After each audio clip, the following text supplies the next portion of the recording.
Bonjour, je vous propose aujourd'hui une petite prise en main du LG J Flex. Donc c'est un smartphone, comme on le voit ici, incurvé, donc un smartphone assez imposant puisqu'il a un écran de 6 pouces. Donc on le voit, la grosse nouveauté, c'est vraiment la courbe au niveau de l'écran de ce smartphone et aussi le fait qu'il soit flexible. Alors comme on le voit ici, il faut quand même pas mal forcer avant de vraiment le tordre, hein. On n'est pas sur une flexibilité très importante, c'est pas du tout une feuille de papier ou quelque chose que vous allez pouvoir rouler en deux, pas du tout. Ça reste quand même un peu rigide, il faut quand même bien forcer avant de le tordre, enfin de changer en tout cas un peu la courbure de l'écran. Courbure qui est assez importante, hein, comme on le voit ici. Donc, comme tout smartphone LG haut de gamme, on retrouve donc le Knock On et Knock Off. Donc, ça permet d'allumer l'écran en appuyant simplement, en double tapant sur l'écran. Ça permet de sortir en fait le smartphone de veille ou aussi de le rentrer à nouveau en veille, puisque comme pour le LG G2, on a donc un bouton on-off qui se situe sur le dos de l'écran. Donc, du coup, voilà, c'est plus pratique cette petite fonction pour le rentrer en veille ou le sortir de veille.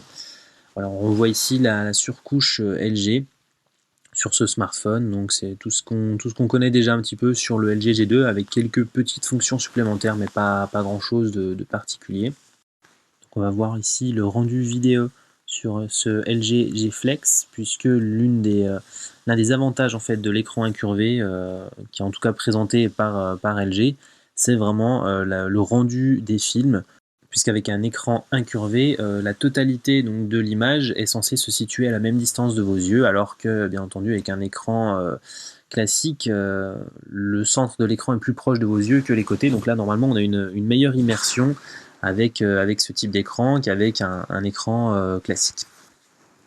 Voilà, donc c'est pas évident de se rendre compte, puisque sur un écran de cette taille, donc qui est quand même 6 pouces, hein, mais voilà, sur un écran de cette taille, on est globalement, on a un peu quand même le même rendu. On peut pas dire que ça change énormément, l'image n'est pas énormément déformée.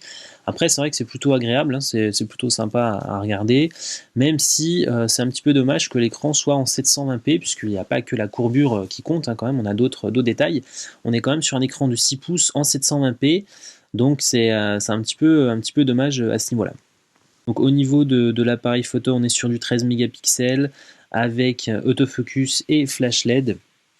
On a aussi une gestion de l'HDR et une stabilisation optique, hein, en photo comme en vidéo. Donc le rendu est plutôt bon. Bon là c'était dans des conditions un peu difficiles, mais avec le flash ça quand même ça rattrape pas trop mal le rendu de la photo. Voilà, donc c'est vraiment des premiers clichés pour tester, hein. C'est vraiment une petite prise en main. Donc l'appareil ici est un prototype, hein. Donc voilà, c'est pas vraiment le smartphone final, mais bon, globalement, on a assez peu de plantage au niveau. C'est le hardware final, par contre, le soft n'est pas terminé, mais globalement, il y a assez peu de plantage, donc ça reste quand même assez proche de ce qu'on devrait avoir au début de l'année sur le marché.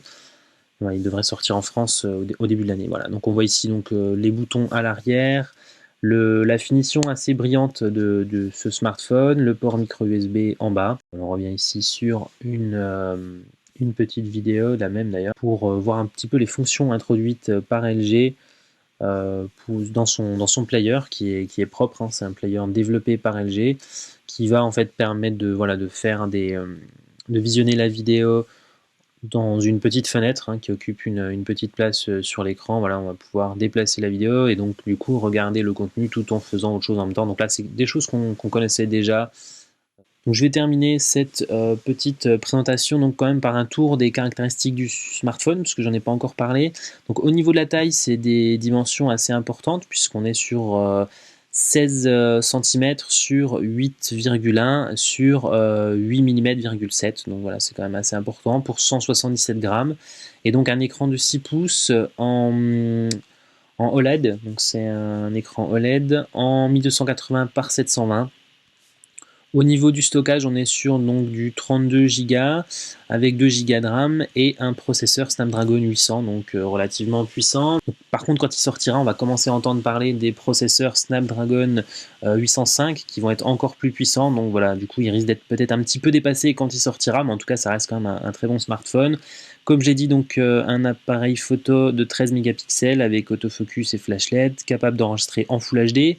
Android 4.2.2 à sa sortie, donc c'est un petit peu dommage parce que la 4.4 est déjà disponible pour certains smartphones. Par contre, une grosse batterie de 3500 mAh, donc c'est pas parce que le smartphone est un petit peu flexible et en tout cas incurvé que la batterie est légère. Là, vraiment, 3500 mAh, c'est quand même pas mal. Voilà. Un dernier mot donc sur la flexibilité de l'appareil, je reviens un petit peu dessus. Là, il est tourné donc écran vers le bas sur une table, et donc comme on le voit, il faut vraiment presser vraiment très fort pour pouvoir l'aplatir en fait. Il est quand même assez rigide, mais l'intérêt n'est pas vraiment de pouvoir le plier en deux, mais surtout le fait qu'il soit assez solide. Donc si vous le mettez dans votre poche arrière de jean et que vous asseyez dessus, normalement vous ne devriez pas casser l'écran parce qu'il est en plastique, donc il va être souple.